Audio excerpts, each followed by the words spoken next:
ఇంకొక మాట కూడా చెప్పాలి ఈ సందర్భంగా, ఎన్ని డైవర్షన్ డ్రామాలు గత 2 ఏళ్లుగా జరుగుతున్నాయో మీరు గమనిస్తూనే ఉన్నారు. విద్యుత్ కమిషన్ అన్నారు, అది ఎక్కడ పోయింది ఎవరికి తెలియదు. ఇప్పటికి వాళ్ళకు కూడా అర్థమైపోయింది, ఆ కమిషన్లో పనిచేసిన జడ్జి గారికి, కమిషన్ వేసిన వాళ్ళకి అందరికీ అర్థమైంది అందులో ఏమీ లేదు తప్పని. దాన్ని ఎక్కడ పాడేసారో ఎవరికి తెలియదు. ఇవాళ ఈ ఘోష్ కమిషన్ రిపోర్ట్ సంగతి కూడా తేలిపోయింది. అట్లాగే ఇంకో 2-3 ఉన్నాయి కదా ప్రచారంలో, ఏదేదో ఇదవుతుంది అదవుతుందని, వాటి సంగతి కూడా తేలిపోతుంది.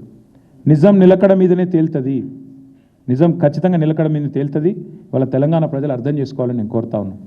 అట్లాగే ఇవాళ కాళేశ్వరం అనే ప్రాజెక్టు, అది మేడిగడ్డ కాదు, నిజానికి అది మేటిగడ్డ. అల్టిమేట్గా మళ్ళీ కాళేశ్వరమే ఇవాళ కల్పతరువుగా ముఖ్యమంత్రికి బుద్ధి తెచ్చే విధంగా, మొన్న ఈ సంవత్సరం కరువు ఉందంటే మళ్ళీ ముఖ్యమంత్రి కూడా అక్కడికి పరిగెత్తుకుని పోయి ఆ 2 పిల్లర్లను రిపేర్ చేస్తాను చెప్పక తప్పని అనివార్యత కల్పించింది కాళేశ్వరం ప్రాజెక్టు. కాబట్టి మేము అనేదల్లా ఒకటే, కాళేశ్వరం కంపోనెంట్లను వాడుకుంటూనే ఇప్పటికే ఒక బ్యారేజీలు బంద్ అయినా మొత్తం మిగతా సిస్టమ్ అంతా ఇంటాక్ట్ ఉంది. దానిలోకెళ్ళి హైదరాబాద్కు మూసీ ప్రాజెక్టు మంచి నీళ్ళు తెస్తా అని ఈయనే చెప్తాడు, 20 టీఎంసీలు నీళ్లు.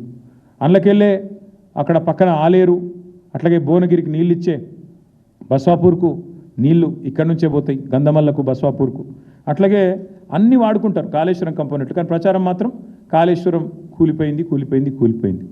ఇవాళ ఒక్క మాట నేను తెలంగాణ రాష్ట్రంలో ఉన్న మా అన్నలు రైతన్నల్ని అడుగుతా ఉన్నా, 2014లో ఈ రాష్ట్రంలో కేసీఆర్ గారు రాకముందు పండిన పంట ఎంత, ఇవాళ ఎంత వరి? ఒక్కసారి ఆలోచన చేయండి, ఎక్కడి నుంచి వచ్చింది అదంతా? 2014లో ఆనాడు సాగునీటి విస్తీర్ణం ఎంత, ఈరోజు ఎంత? ఆ రోజు 24 లక్షల మెట్రిక్ టన్నుల ధాన్యం సేకరిస్తే మేము దిగిపోయినాడు 1.5 మెట్రిక్ టన్నుల ధాన్యం సేకరించినాం. అట్లాగే ఆ రోజు సాగునీటి విస్తీర్ణం 131 లక్షల ఎకరాలు ఉంటే 2023 నాటికి 2.2 కోట్ల ఎకరాలు చేరుకున్న మాట వాస్తవం కాదా? ఇది కాళేశ్వరం మహత్యం కాదా?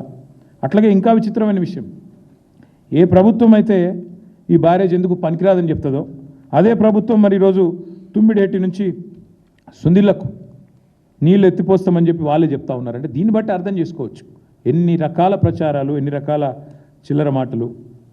ఒకవైపేమో కూలిపోయిందంటారు, ఇంకోవైపేమో మల్లన్న సాగర్ నుంచి మూసీకి నీళ్లు తెస్తాం 20 టీఎంసీలు అని చెప్పి 10,000 కోట్లతోని వర్క్ ఇవాళ చేస్తూ ఉన్నారు. అందుకే గంధమల్ల విషయంలో కానీ, మల్లన్న సాగర్ నుంచి హైదరాబాద్ నీళ్ళు తెచ్చే విషయంలో కానీ కాళేశ్వరం యొక్క గొప్పతనం ఈ పాటికే రేవంత్ రెడ్డికి అర్థం అయ్యే ఉంటుంది.